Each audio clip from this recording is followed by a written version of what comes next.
antes de existir um grande império no coração do México, antes de Tenochtitlan dominar o Vale do México, e muito antes de os espanhóis aparecerem naquele horizonte, havia um povo em movimento, os mexicas. Durante gerações, eles vagaram por diferentes regiões da Mesoamérica em busca de um lugar onde pudessem estabelecer sua própria cidade. Não eram ainda a potência que mais tarde controlaria uma enorme parte do centro do México, e provavelmente não imaginavam que acabariam construindo uma das maiores cidades do mundo de seu tempo. Um povo em movimento. A origem dos mexicas está envolta em uma mistura de tradição e história. Segundo relatos preservados posteriormente, seus ancestrais teriam vindo de uma região chamada Aztlán. Daí surgiu o nome pelo qual ficaram conhecidos em muitas fontes posteriores, astecas. Mas existe uma diferença importante. Os próprios habitantes de Tenochtitlan se identificavam principalmente como mexicas. O termo asteca foi popularizado posteriormente para designar os povos ligados a essa tradição. As fontes mexicas contam que seu povo deixou Aztlán e iniciou uma longa migração. Durante esse percurso, diferentes grupos teriam se separado. Alguns permaneceram em determinados lugares. Outros continuaram avançando. Para os mexicas, essa jornada não era apenas uma mudança geográfica. Ela fazia parte de sua própria identidade. Seus sacerdotes interpretavam acontecimentos, sinais e sonhos. E, segundo a tradição, havia uma orientação divina indicando que o povo deveria continuar procurando até encontrar um determinado sinal. Uma águia, sobre um cacto, com uma serpente em seu bico. Esse símbolo se tornaria posteriormente um dos elementos mais importantes da identidade mexicana. Mas antes de chegar ao local onde encontraria esse sinal, o grupo ainda teria que enfrentar uma região extremamente disputada, o Vale do México. Quando os mexicas chegaram ao Vale do México, encontraram uma área muito diferente da atual. Grande parte da região era ocupada por um enorme sistema de lagos. Havia o Lago Texcoco, Xochimilco, Chalco e outros corpos de água que formavam uma paisagem extensa. Nas margens e ilhas desses lagos já existiam cidades importantes, e essas cidades não estavam esperando tranquilamente pela chegada de novos habitantes. O Vale do México era um espaço disputado. Diversos povos possuíam territórios, alianças e rivalidades. E os mexicas chegaram justamente quando o equilíbrio de poder da região estava mudando.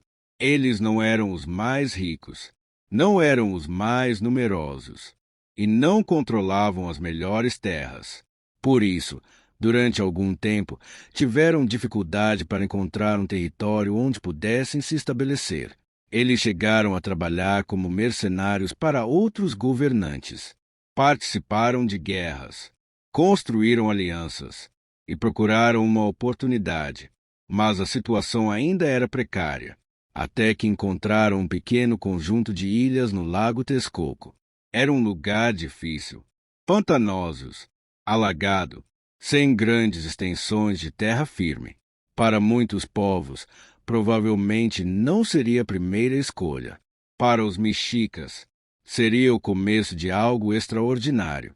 O sinal, segundo a tradição mexica, finalmente chegou o momento esperado. Em uma ilha no meio do lago, uma águia teria sido encontrada sob um cacto com uma serpente no bico.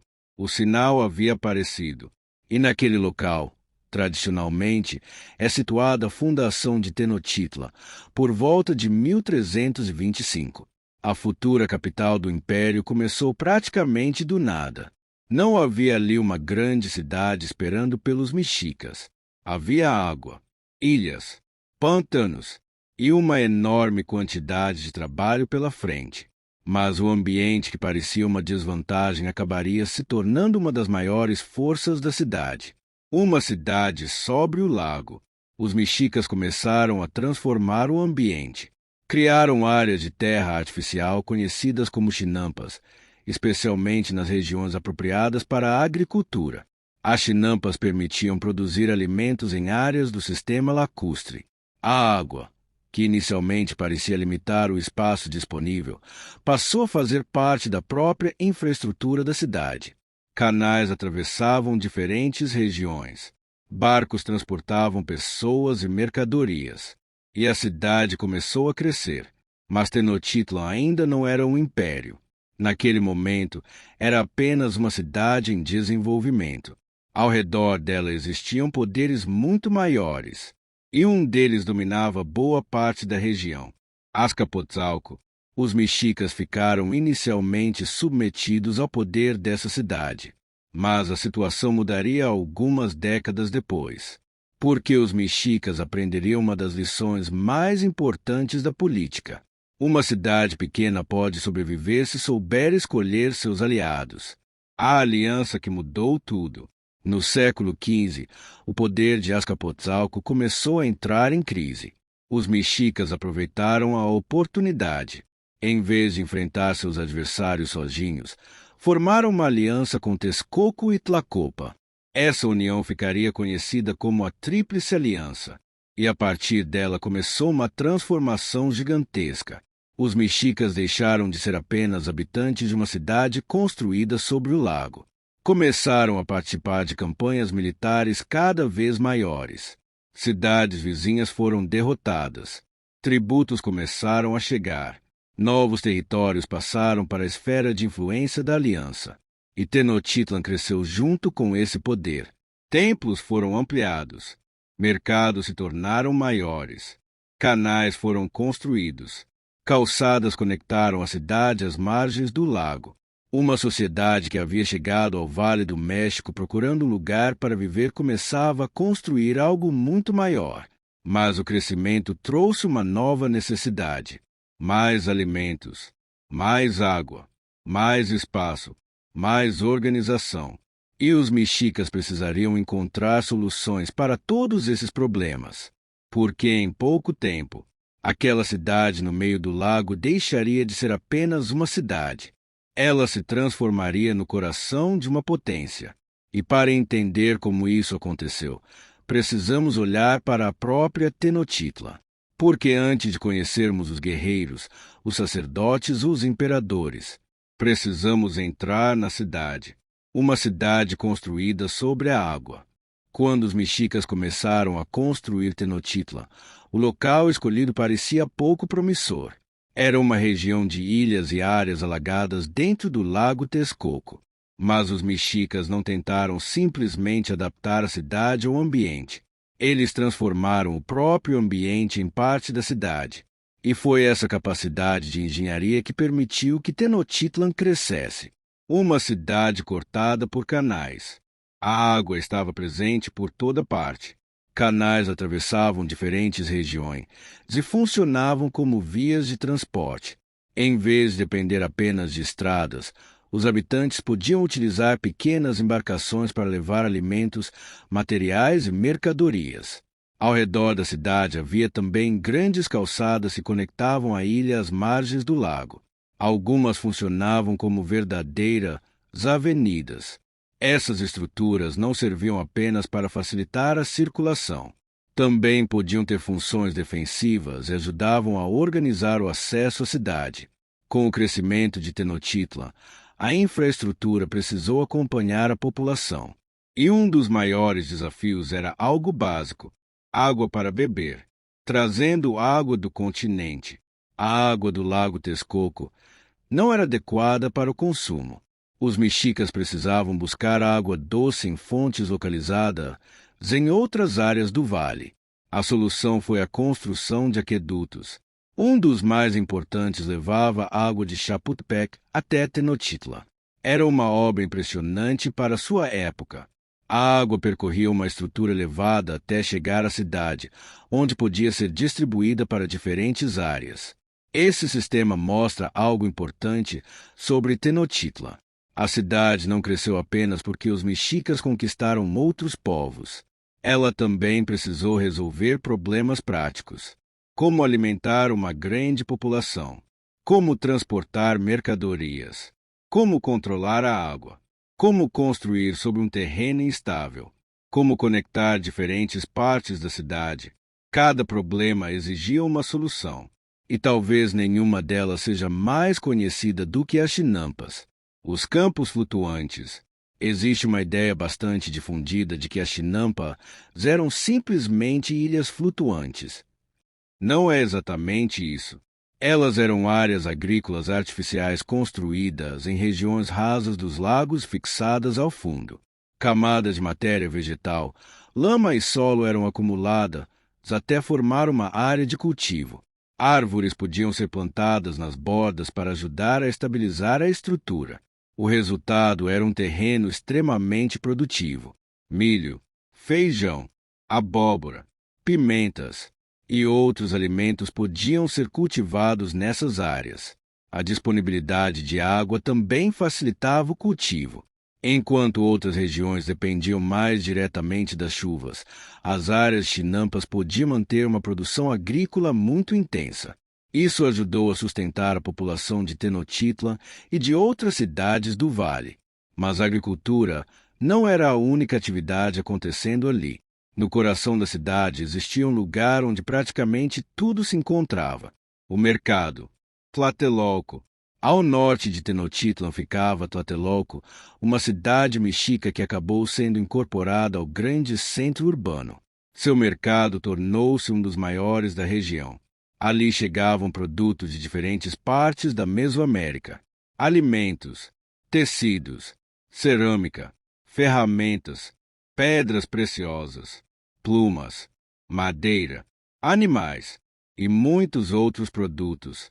O comércio conectava Tenochtitlan a regiões muito distantes. Um produto encontrado no mercado podia ter percorrido centenas de quilômetros antes de chegar ali. E havia pessoas especializadas em negociar. Os comerciantes de longa distância, conhecidos como puxecas, desempenhavam uma função importante na economia e também podiam atuar como informantes. Eles viajavam para regiões distantes, observavam cidades estrangeiras, conheciam rotas, avaliavam mercados e traziam informações que poderiam ser úteis para os governantes. Assim, comércio e política estavam muito mais próximos do que parecem. Mas havia outro grupo ainda mais importante para a expansão mexica: os guerreiros, uma sociedade organizada para a guerra. O crescimento do poder mexica dependia profundamente das campanhas militares. As guerras permitiam conquistar territórios, e as conquistas traziam tributos. Mas isso não significa que cada povo conquistado fosse simplesmente expulso ou destruído. Em muitos casos, as populações permaneciam em suas próprias cidades. O que mudava era sua relação com o poder dominante. Tributos eram exigidos. Produtos agrícolas chegavam à capital. Materiais preciosos eram enviados. E o governante local podia continuar administrando parte de sua região, desde que reconhecesse a autoridade da potência dominante. Era uma forma de construir poder sem precisar administrar diretamente cada território. E quanto mais tributos chegavam, mais Tenochtitlan podia crescer.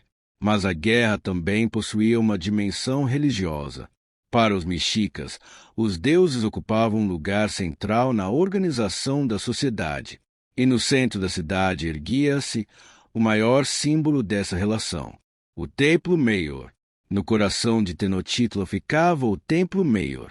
Era uma enorme pirâmide escalonada que dominava o centro cerimonial da cidade. No topo existiam 2 santuários principais: um dedicado a Huitzilopochtli, associado à guerra e ao sol; outro dedicado a Tlaloc, ligado à chuva e à fertilidade. Essa associação já revela algo interessante. A sobrevivência da sociedade dependia de 2 forças fundamentais: a guerra e a agricultura. O Huitzilopochtli representava a força militar e a identidade mexica. Tlaloc estava ligado à chuva, à agricultura e à fertilidade da terra.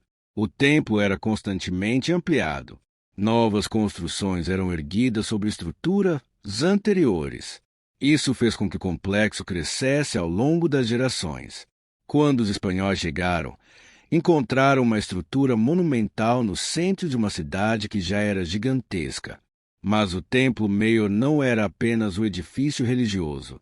Ao seu redor existia um enorme centro cerimonial, palácios, templos menores, espaços administrativos, áreas para cerimônias. E além desse núcleo, uma cidade inteira, uma das maiores cidades do mundo. Quando os espanhóis chegaram ao Vale do México no início do século XVI, ficaram impressionados com Tenochtitlan. As estimativas sobre sua população variam, mas a cidade e sua área urbana ampliada provavelmente reuniam centenas de milhares de habitantes. Isso colocava Tenochtitlan entre os maiores centros urbanos do mundo naquele período. E havia algo ainda mais impressionante. A cidade estava ligada a outras áreas urbanas próximas. Tenochtitlan e Tlatelolco formavam um grande centro urbano conectado por calçadas e canais. Para alguém que chegasse pela primeira vez, a visão deveria ser extraordinária. Uma enorme cidade sobre o lago, templos elevados, mercados cheios, centenas de embarcações, calçadas atravessando a água, campos agrícolas ao redor. Mas toda aquela riqueza tinha um preço. Tenochtitlan precisava de um fluxo constante de recursos, e esses recursos vinham de uma rede muito maior. Por trás da grande capital havia dezenas de povos submetidos, aliados ou dependentes. Cada conquista ampliava essa rede. Cada tributo fortalecia o centro. E quanto maior o poder de Tenochtitlan, mais difícil se tornava para os povos ao redor ignorá-lo. Mas o império ainda precisava de algo essencial, um sistema político capaz de controlar toda essa estrutura. E no topo desse sistema estava uma figura que concentrava enorme autoridade, o Tlatoani. Mais tarde, um desses governantes receberia os espanhóis dentro da própria cidade. Seu nome entraria para sempre na história, Moctezuma. Tenochtitlan já era uma cidade extraordinária. Mas uma grande capital não se sustenta apenas com templos, mercados e campos agrícolas. Era necessário administrar pessoas, territórios, impostos, guerras e alianças. Por trás da imagem monumental da cidade existia uma estrutura política bastante organizada. E no centro dela estava o Tlatoani, o homem que falava pelo povo. A palavra Tlatoani pode ser traduzida aproximadamente como aquele que fala. Era o título utilizado pelo governante de uma cidade-estado. No caso de Tenochtitlan, o Tlatoani ocupava a posição mais alta da estrutura política mexica. Mas não era simplesmente um rei que tomava todas as decisões sozinho. Ao redor dele existiam nobres, sacerdotes, militares, administradores e outros funcionários que participavam do governo. O poder era dividido entre diferentes instituições e autoridades. A sociedade também possuía uma hierarquia bastante marcada. No topo estavam as famílias nobres. Abaixo delas havia diferentes grupos de pessoas livres, comerciantes, artesãos e agricultores. Também existiam pessoas em condições de servidão e escravidão. Essa estrutura permitia que Tenochtitlan funcionasse como uma sociedade altamente organizada. Mas havia uma diferença importante entre o poder dentro da capital e o controle sobre os territórios conquistados. O império não funcionava como um Estado moderno com fronteiras perfeitamente definidas e uma administração central presente em todos os lugares. Grande parte de seu poder vinha de tributos, alianças e demonstrações de força. Uma cidade derrotada podia continuar existindo. Seu governante podia permanecer no poder. Sua população podia continuar vivendo no mesmo lugar, desde que reconhecesse a superioridade da potência dominante e cumprisse suas obrigações. Essa estratégia permitia que os mexicas controlassem uma área extensa sem precisar ocupar diretamente cada região. E foi assim que o poder da Tríplice Aliança cresceu. A Tríplice Aliança. Tenochtitlan não estava sozinha. A estrutura imperial havia começado com uma aliança entre 3 cidades: Tenochtitlan, Texcoco e Tlacopa. Cada uma possuía seus próprios governantes e interesses, mas juntas formavam uma força militar e política muito maior. Com o tempo, Tenochtitlan ganhou uma posição cada vez mais dominante dentro da aliança. Campanhas militares ampliaram a área sob sua influência, e os territórios conquistados passaram a fornecer recursos. O sistema era eficiente, mas também criava ressentimento. Um povo submetido podia aceitar o pagamento de tributos durante anos, mas isso não significava necessariamente que gostasse do domínio mexica. E essa diferença seria fundamental no futuro, porque quando os espanhóis chegaram, eles não encontraram uma região completamente unificada. Encontraram dezenas de povos com histórias, interesses e rivalidades próprias. Alguns eram aliados dos mexicas, outros estavam submetidos. Alguns simplesmente esperavam uma oportunidade para se libertar. Mas antes que esse equilíbrio começasse a desmoronar, a sociedade mexica ainda possuía outra força essencial: a guerra, guerreiros e prestígio. A guerra ocupava um lugar central na sociedade mexica. Para os jovens homens, participar de campanhas militares podia representar uma oportunidade de conquistar prestígio e subir socialmente. Os guerreiros mais bem-sucedidos podiam alcançar posições de maior importância. Existiam diferentes níveis e organizações militares. Entre as mais conhecidas estavam as ordens dos guerreiros águia e dos guerreiros jaguar. Seus nomes estavam ligados a símbolos de força, coragem e identidade militar. Mas o objetivo da guerra não era apenas matar o inimigo. Capturar adversários também possuía enorme importância. Prisioneiros podiam ser levados para Tenochtitlan e utilizados em cerimônias religiosas. E isso nos leva a uma das partes mais controversas e frequentemente simplificadas da história mexica: os sacrifícios humanos. Religião e sacrifício. Os mexicas acreditavam que o funcionamento do mundo dependia da relação entre humanos e forças divinas. O sol precisava continuar seu percurso. A chuva precisava chegar. As plantações precisavam produzir. A ordem do universo precisava ser preservada.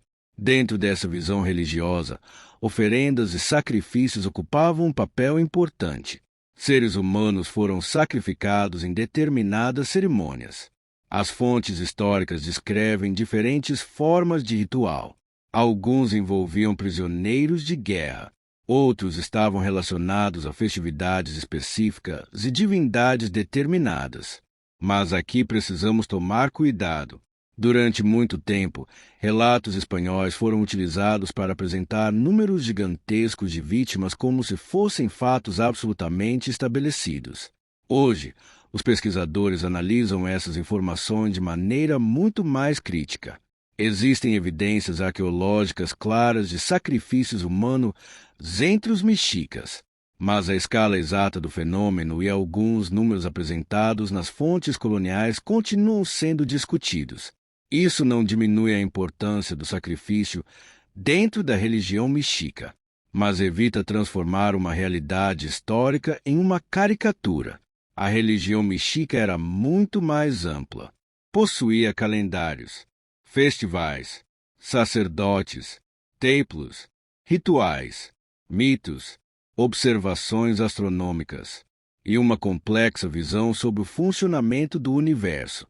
E duas divindades ocupavam posições especialmente importantes: Huitzilopochtli e Tlaloc, o sol e a chuva. Huitzilopochtli estava profundamente ligado à identidade mexica, à guerra e ao sol. Segundo a tradição, ele teria orientado os mexicas durante sua migração e indicado o local onde deveriam fundar sua cidade. Tlaloc, por outro lado, estava associado à chuva, às tempestades e à fertilidade. A presença dos dois santuários no topo do Templo Meio não era uma coincidência.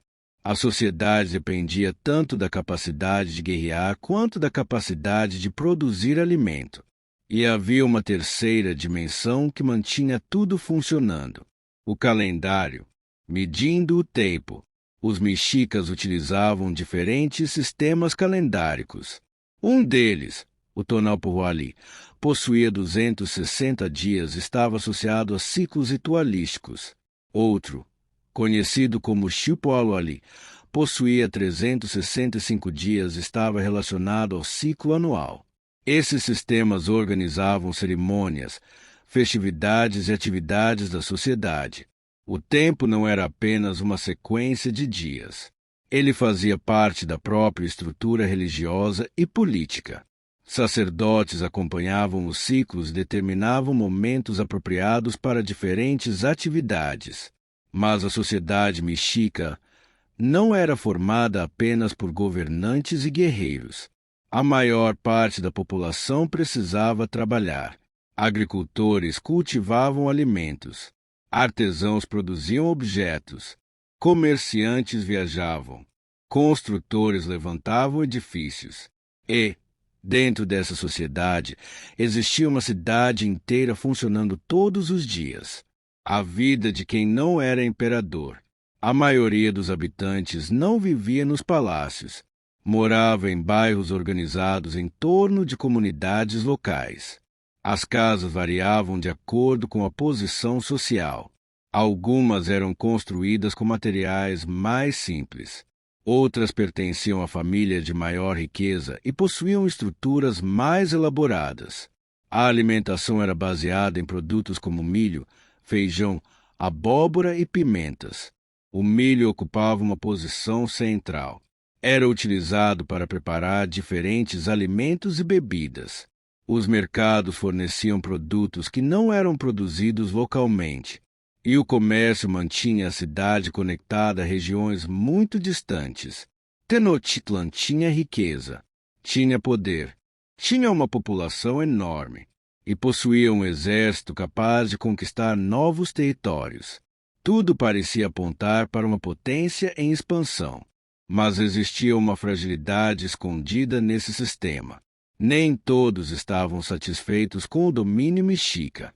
E em algum lugar muito distante do centro do império, uma pequena expedição espanhola estava se preparando para entrar no território.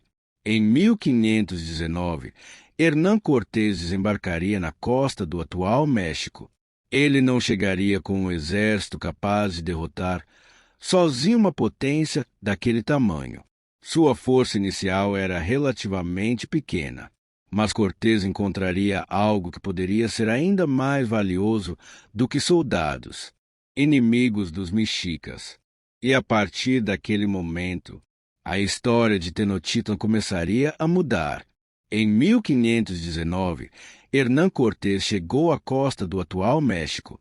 A expedição espanhola era pequena quando comparada à população e ao poder militar do mundo mexica. Não havia razão para imaginar que algumas centenas de estrangeiros seriam suficientes para conquistar uma potência daquela dimensão. Mas Cortés encontrou uma situação que mudaria completamente suas possibilidades. O império não era uma unidade perfeita. Os primeiros contatos. Depois de desembarcar na costa, os espanhóis começaram a avançar pelo território. No caminho, encontraram diferentes povos. Alguns mantinham relações comerciais com os mexicas. Outros pagavam tributos. Alguns tinham conflitos antigos com Tenochtitlan. Cortés percebeu rapidamente que essas rivalidades poderiam ser utilizadas. Em vez de tentar enfrentar todo o território sozinho, começou a estabelecer alianças. Uma das primeiras relações decisivas ocorreu com os totonacas. Os espanhóis chegaram à região de Zempoala, onde encontraram um povo descontente com as exigências impostas pelo poder mexica. Cortés ofereceu uma alternativa. A aliança não significava que os totonacas simplesmente passassem a obedecer aos espanhóis. Eles tinham seus próprios interesses, mas os dois lados encontraram uma razão para cooperar, e isso seria apenas o começo. Os tlaxcaltecas. Mais adiante, Cortés encontrou um adversário muito mais importante: os tlaxcaltecas. Tlaxcala era uma confederação de cidades que havia conseguido preservar sua independência diante da expansão mexica. Os dois lados entraram inicialmente em combate. Os espanhóis enfrentaram forças muito superiores numericamente, mas a situação não permaneceu assim. Depois dos confrontos, líderes tlaxcaltecas perceberam que os estrangeiros poderiam ser úteis contra seu principal rival. foi estabelecida uma aliança. E essa decisão teria consequências enormes. Milhares de guerreiros indígenas acabariam marchando ao lado dos espanhóis. Isso é fundamental para entender a conquista. A queda do Império Mexica não foi simplesmente uma história de espanhóis contra astecas. Foi uma guerra envolvendo espanhóis e muitos povos indígenas que tinham seus próprios objetivos. Sem essas alianças, a conquista provavelmente teria sido muito mais difícil. Enquanto Cortés avançava, a notícia de sua chegada alcançava Tenochtitlan. O governante mexica naquele momento era Moctezuma II. Moctezuma era o Tlatoani de Tenochtitlan. Ele governava uma potência que havia se expandido enormemente nas décadas anteriores. Agora surgiu uma situação completamente diferente. Estrangeiros desconhecidos haviam desembarcado na costa. Possuíam armas e animais que os mexicas nunca haviam visto. Estavam avançando pelo território e haviam conseguido alianças com povos que eram inimigos dos mexicas. Moctezuma precisava decidir como reagir. As fontes posteriores descrevem o governante profundamente preocupado com a chegada dos espanhóis. Também relatam mensagens, presentes e tentativas de impedir ou controlar o avanço. Mas existe uma dificuldade histórica. Grande parte dos relatos escritos sobre os acontecimentos foi produzida depois da conquista e passou por diferentes interesses políticos e religiosos. Por isso, os historiadores analisam essas narrativas com cuidado.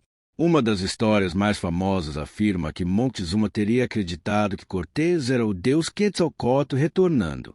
Essa versão ficou extremamente conhecida, mas hoje ela é considerada problemática.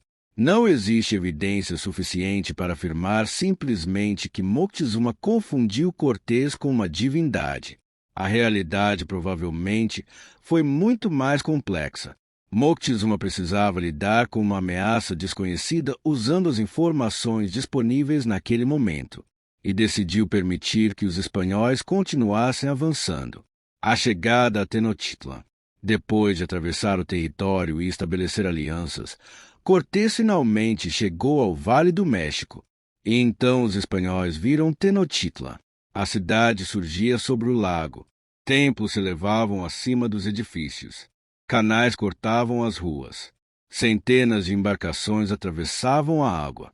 Para os europeus, aquilo era algo completamente diferente das cidades que conheciam.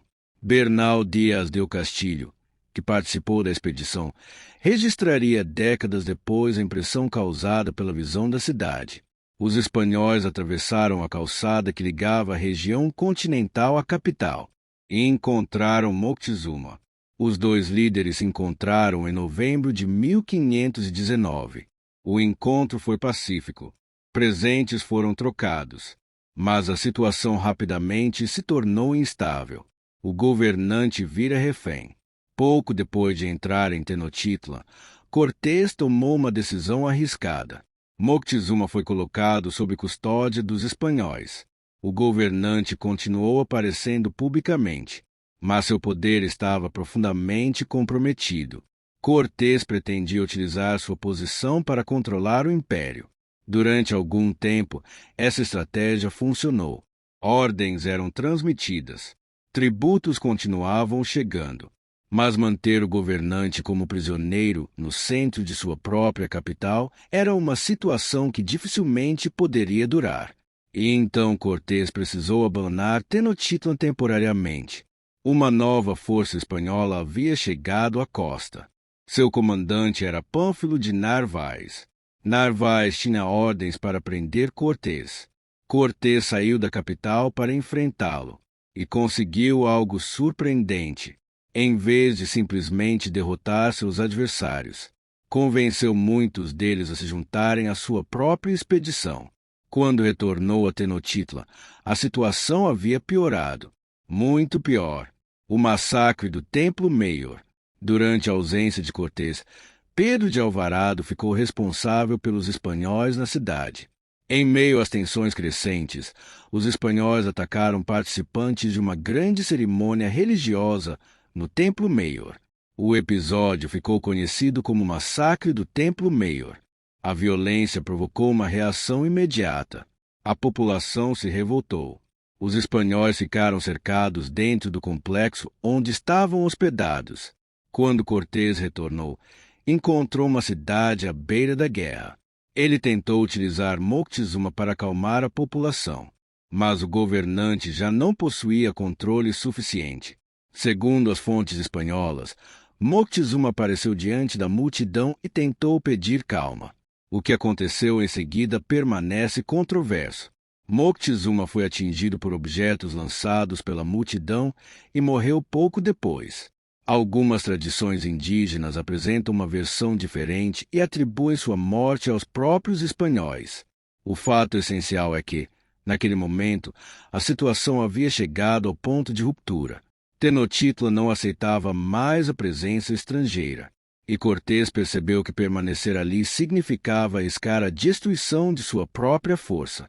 A única saída era fugir. Mas escapar de uma cidade cercada por milhares de guerreiros seria extremamente difícil. Naquela noite, os espanhóis tentariam deixar Tenochtitlan em silêncio. A água estava escura, as calçadas estavam bloqueadas, e os mexicas estavam esperando. O que aconteceu naquela fuga ficaria conhecido como La Noche Triste, e seria um dos momentos mais dramáticos de toda a conquista. A situação dentro de Tenochtitlan havia se tornado insustentável. Moctezuma estava morto. A população havia se levantado contra os espanhóis. Os guerreiros mexicas controlavam as ruas e os acessos à cidade. Cortés precisava sair, mas não havia uma rota segura. A fuga. Na noite de 30 de junho para 1º de julho de 1520, os espanhóis começaram a abandonar secretamente o local onde estavam instalados. O plano era atravessar a calçada ocidental e alcançar o continente. Para transportar parte do ouro e dos equipamentos, construíram uma ponte portátil. O problema era que Tenochtitlan estava cercada por água, e os mexicas conheciam aquele ambiente muito melhor do que os invasores. Os espanhóis começaram a atravessar. Alguns conseguiram chegar ao outro lado. Outros carregavam armas, cavalos e riquezas. Mas o movimento não permaneceu secreto por muito tempo. Alarmes começaram a soar. Guerreiros mexicas surgiram nos canais. Canoas se aproximaram. Ataques começaram a atingir a coluna espanhola. A ponte improvisada também trouxe problemas. Em determinado ponto, um trecho foi destruído ou ficou inutilizável. Aqueles que vinham atrás ficaram presos. O peso dos equipamentos tornou a fuga ainda mais difícil. Alguns soldados tentaram atravessar a água. Outros foram capturados. A retirada se transformou em uma batalha desesperada. Os espanhóis conseguiram romper o cerco e alcançar a margem do lago, mas pagaram um preço enorme. Centenas de homens morreram ou foram capturados. Muitos dos aliados indígenas também foram perdidos. Grande parte dos cavalos e equipamentos desapareceu. A expedição que havia entrado em Tenochtitlan meses antes agora estava profundamente enfraquecida. O episódio ficaria conhecido pelos espanhóis como La Noche Triste, a Noite Triste. Mas a guerra ainda não havia terminado. A retirada. Cortés e os sobreviventes recuaram para o território de seus aliados tlaxcaltecas. A situação parecia desastrosa, mas os mexicas também haviam sofrido perdas. E, principalmente, acreditavam ter expulsado os invasores. O novo Tlatoani era Cuitláhuac. Ele assumiu a liderança em um momento extremamente delicado. Mas havia outro inimigo chegando, a varíola, uma doença que mudou a guerra. A varíola chegou ao México durante esse período, provavelmente trazida por membros da expedição espanhola de Narváez. Os povos da Mesoamérica não possuíam imunidade prévia à doença. A epidemia se espalhou rapidamente. Tenochtitlan foi atingida. Milhares de pessoas morreram. Entre as vítimas estava o próprio Cuitláhuac. A doença provocou uma enorme perda populacional e atingiu profundamente a estrutura política e militar mexica. Esse fator é indispensável para entender a conquista. A queda de Tenochtitlan não aconteceu apenas por causa das armas espanholas. Guerra, alianças indígenas e epidemias atuaram juntas. Enquanto a doença se espalhava, Cortés reorganizava suas forças em Tlaxcala. E dessa vez ele não pretendia simplesmente voltar à cidade.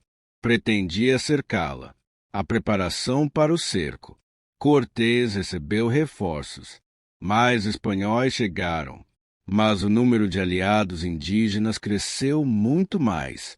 Tlaxcaltecas e outros grupos que se opunham ao domínio mexica passaram a participar da campanha. Enquanto isso, os espanhóis construíam embarcações para atacar a capital pelo lago. Foram construídos bergantis, pequenas embarcações capazes de navegar no Lago Texcoco. Depois, essas embarcações foram desmontadas e transportadas por terra até o vale. Quando finalmente chegaram ao lago, o cerco começou. Tenochtitlan cercada. A cidade possuía enormes reservas de alimentos, mas não poderia resistir indefinidamente. Cortés utilizou seus aliados para bloquear as entradas terrestres. As embarcações controlavam partes do lago. O acesso à água doce também foi interrompido. Os mexicas tentaram resistir. O novo governante era Cuauhtémoc, que havia assumido liderança após a morte de Cuitláhuac. Ele organizou a defesa da cidade. Mas a situação ficava cada vez pior. As forças de Cortés avançavam pelas calçadas. Os bergantis atacavam pelo lago. Os aliados indígenas aumentavam a pressão. E dentro da cidade, a população sofria com a fome e a doença.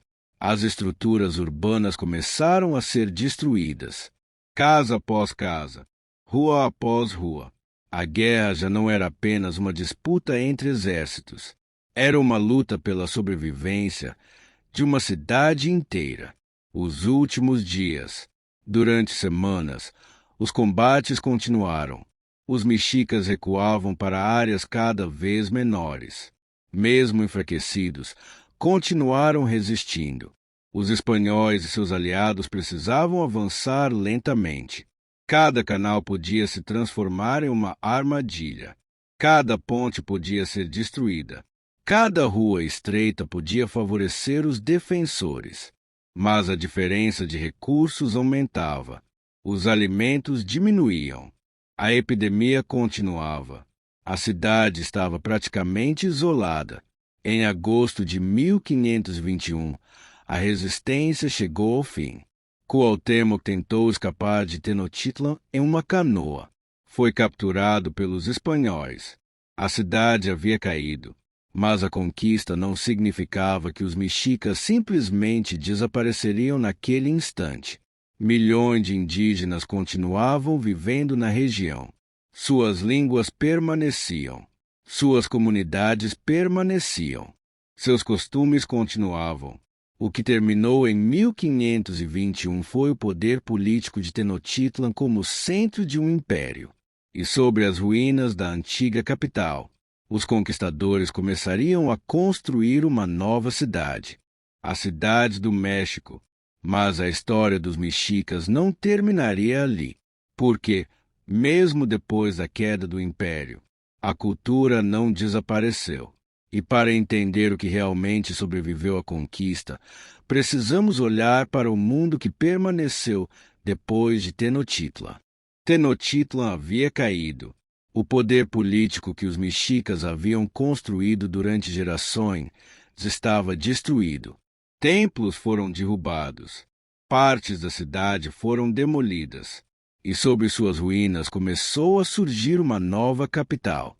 Mas uma coisa não podia ser destruída tão facilmente: as pessoas. A conquista não apagou milhões de indígenas que viviam no território. Eles continuaram ali, continuaram falando suas línguas, continuaram cultivando a terra, continuaram produzindo objetos. continuaram vivendo em suas comunidades. A queda de Tenochtitlan encerrou o império. Não encerrou a história dos povos que faziam parte dele. Sobre as ruínas de Tenochtitlan, os espanhóis começaram a reconstruir a cidade segundo seus próprios padrões. Pedras de antigos templos foram reutilizadas. Edifícios indígenas foram substituídos por construções coloniais. A nova cidade cresceu sobre a antiga. Séculos depois, a expansão urbana esconderia grande parte daquela paisagem. Mas Tenochtitlan não desapareceu completamente. Escavações arqueológicas revelaram estruturas, objetos e partes da antiga cidade. No centro da atual cidade do México, os restos do Templo Meio voltaram a aparecer. Pedras que durante séculos permaneceram enterradas começaram a revelar a escala daquela antiga capital. E quanto mais os pesquisadores encontravam, mais clara ficava a dimensão da sociedade que havia existido ali. Uma língua que sobreviveu. Uma das maiores heranças da civilização mexica está na própria língua. O náhuatl continua sendo falado atualmente por comunidades indígenas no México. Não é simplesmente uma língua preservada em livros. Existem pessoas que a utilizam em sua vida cotidiana. E várias palavras de origem náhuatl entraram no espanhol e, posteriormente, em outras línguas. Termos relacionados a alimentos e elementos da natureza chegaram até o nosso vocabulário. Tomate, chocolate, abacate são apenas alguns exemplos de palavras cuja história está ligada às línguas indígenas da Mesoamérica. E isso mostra algo importante. Uma civilização pode perder seu estado, sua capital e sua estrutura política, sem deixar de existir completamente na cultura dos povos que vieram depois. O milho e a agricultura. Outra herança gigantesca está na alimentação. O milho já era cultivado muito antes do surgimento do Império Mexica, mas os povos mesoamericanos desenvolveram técnicas agrícolas sofisticadas para aproveitar diferentes ambientes. As chinampas são um dos exemplos mais conhecidos. Algumas regiões que eram utilizadas para esse tipo de cultivo ainda existem atualmente. A agricultura mesoamericana também utilizava combinações de culturas: milho, feijão, abóbora. Essas plantas podiam crescer juntas e complementar diferentes necessidades do solo e da alimentação. O conhecimento agrícola desenvolvido durante milhares de anos continua influenciando comunidades do México atual, o que a arqueologia revelou. Durante muito tempo, grande parte do conhecimento sobre os mexicas veio de documentos produzidos depois da conquista. Isso criava um problema. Os relatos espanhóis descreviam uma sociedade que eles próprios haviam acabado de conquistar. Havia interesses políticos e religiosos. Por isso, os pesquisadores passaram a comparar essas fontes com evidências arqueológicas e documentos indígenas produzidos posteriormente. Escavações, objetos, templos, inscrições, manuscritos, restos humanos. Cada descoberta ajuda a reconstruir uma parte da história. E algumas descobertas modificaram profundamente aquilo que se pensava sobre os mexicas. A antiga imagem de uma sociedade definida apenas pela guerra e pelos sacrifícios ficou cada vez mais incompleta. Havia também engenharia, astronomia, agricultura, comércio, arquitetura, educação, administração. Era uma civilização complexa. O império e seus limites. Também precisamos evitar outro erro. Os mexicas eram poderosos, mas não controlavam toda a Mesoamérica. Existiam povos independentes que nunca foram incorporados completamente ao seu domínio. Entre eles estavam os tarascos, no oeste, e os próprios tlaxcaltecas, que mantiveram sua autonomia até a chegada dos espanhóis. Outras regiões também estavam fora do controle direto de Tenochtitlan. Isso ajuda a explicar por que Cortés conseguiu reunir tantos aliados. A conquista espanhola encontrou uma região politicamente fragmentada. Os povos que se juntaram aos espanhóis não estavam simplesmente ajudando estrangeiros por acaso. Muitos tinham seus próprios conflitos com o poder mexica. Depois da conquista, porém, esses aliados também enfrentaram profundas transformações. A sociedade colonial reorganizou o território. A religião mudou. Novas instituições foram impostas. E doenças continuaram provocando enormes perdas populacionais. O mundo mesoamericano que existia antes de 1519 não voltaria a existir da mesma maneira. Mas seus elementos não desapareceram completamente. Eles foram transformados, misturados, adaptados e transmitidos para gerações seguintes. A cidade que ainda está lá, hoje, quem caminha pela cidade do México está sobre uma paisagem construída em camadas. A cidade moderna ocupa o mesmo espaço onde existiu Tenochtitlan. Entre edifícios, ruas e praças modernas, existem vestígios da antiga capital. O templo Mayor está ali. Partes das antigas calçadas foram identificadas. Objetos continuam sendo encontrados. E cada descoberta acrescenta uma nova peça à história. Talvez essa seja a parte mais interessante da trajetória dos mexicas. Eles não deixaram apenas ruínas. Deixaram uma presença que atravessou séculos. Na língua, na alimentação, na agricultura, na arte, na identidade de comunidades indígenas e na própria paisagem do México. O fim de um império. O Império Mexica durou relativamente pouco quando comparado às grandes civilizações que atravessaram milênios. Sua expansão acelerada aconteceu principalmente durante os séculos XV e início do XVI.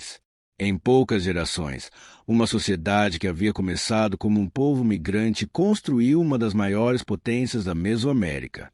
Criou uma capital monumental. Controlou uma enorme rede de tributos. Travou guerras contra seus vizinhos, desenvolveu uma economia complexa e deixou uma marca profunda na história do continente. Então chegaram os espanhóis. Em pouco mais de 2 anos, a estrutura política que sustentava aquele império entrou em colapso. Mas a história não terminou em 1521, porque impérios podem desaparecer, capitais podem ser destruídas, governantes podem morrer, mas uma cultura não desaparece necessariamente junto com o poder que a governava. E talvez seja justamente por isso que, mais de 500 anos depois, ainda podemos encontrar vestígios dos mexicas no México, nas palavras, nos alimentos, nas tradições, nos objetos, nas ruínas e nas pessoas que continuam carregando parte dessa história. A história dos astecas, portanto, não termina com a queda de Tenochtitlan. Ela simplesmente entra em uma nova fase. E a cidade que um dia surgiu sobre as águas do lago Texcoco continua existindo, de certa forma, por baixo da cidade que veio depois.